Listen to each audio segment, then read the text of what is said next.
Pwede bang next week na lang? One Shot Story by Love Marian.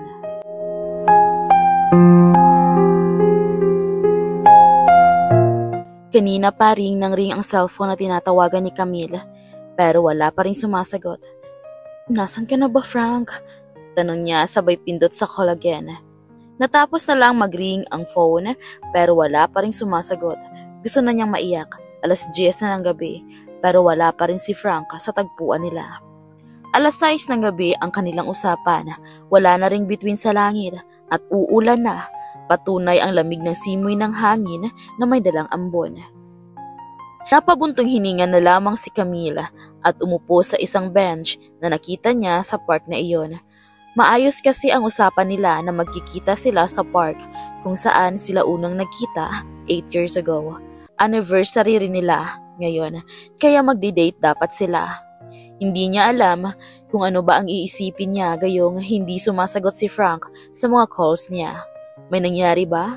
O sadyang ayaw lang talaga siyang siputin ng kanyang 8 years boyfriend?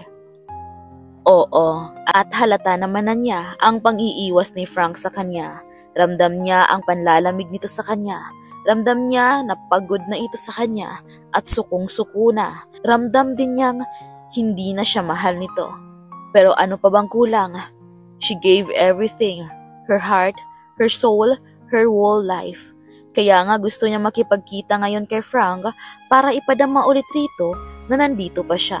Na mahal niya ito. Para magmakaawa siguro na ibalik yung dating Frank na mahal siya. Hindi na malaya ni Camille ang paglandas ng kanyang mga luha. Kasabay ng pagpatak ng butil ng ulan, tiningnan niya ang kanyang relo.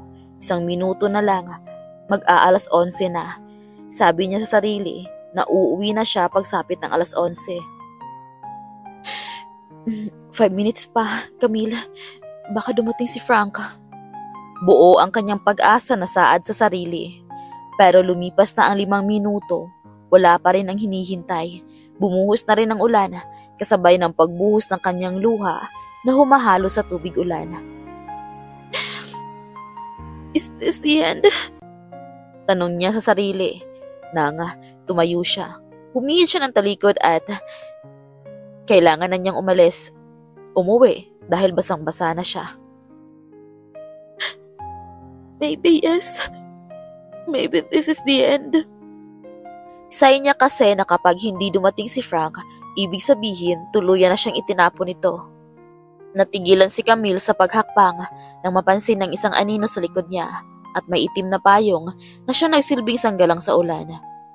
Lumapad ang kanyang ngiti sa labi at masayang pumihit paharap sa taong nasa likuran niya. Hindi masukat ang sayang pumuno sa kanyang puso. Frank, I thought hindi ka dadating. Bakit ka naghintay? Malamig na tanong nito, pero hindi iyon pinansin ni Camille, bagkus ay niyakap lang niya ang binata. Wala siyang nakuhang response mula rito, pero hindi niya iyon pinansin. Ang mahalaga, nandito ito. Umuwi ka na, Camille. Nag-text naman ako sa'yo, di ba? Na hindi ako pupunta. Kumala siya mula sa pagyakap dito. Pero pumunta ka pa rin, di ba? Nakangiti niyang saad. Because someone told me na nandito ka mula pa kanina. At least you care pa rin. I'm not here because I care.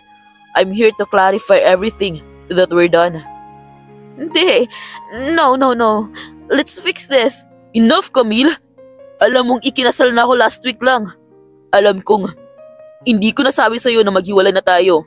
Kaya nandito ako para sabihin sa'yo ang hiwalay na tayo. Gumuhit ang libo-libong patalim sa puso niya. Hindi na nga niya alam kung humihinga pa ba siya. Pinaniwala niya ang sarili niya na lahat ng nangyari last week ay isang bangungot lang. Pero mukhang hindi naman eh. Oo, Frank cheated on her. Tinapon ni Frank ang 8 taon nilang pagsasama dahil lang sa isang babaeng naka-one night stand niya that it turns out na childhood lover niya pala. Mahal mo naman ako, di ba?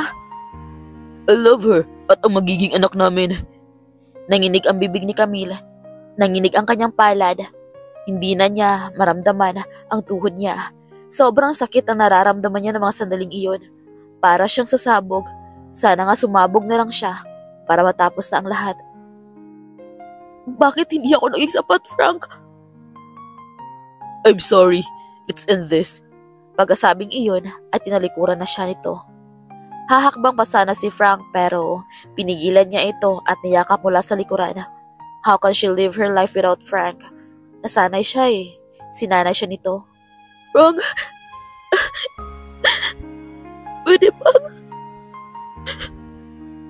pwede bang next week na lang? I don't know if I can kasi.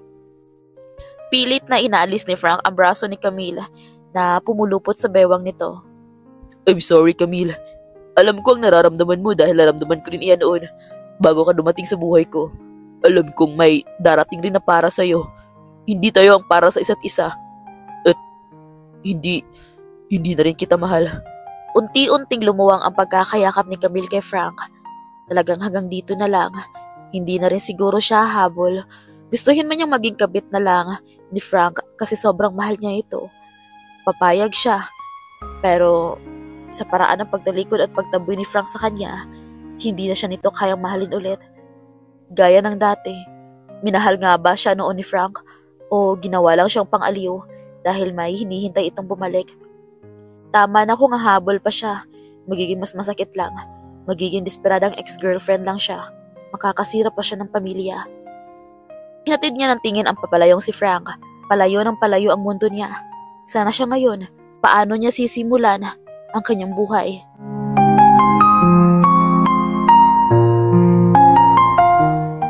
Paano niya sisimulan ang buhay niya na wala na si Frank? Sa lambot ng tuhod niya ay napaluhod siya at humagulgol habang humahaplos ang tubig ng ulan sa kanyang katawan. Why?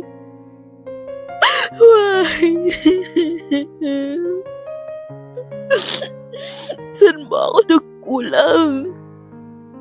Bakit ko na naranasan to?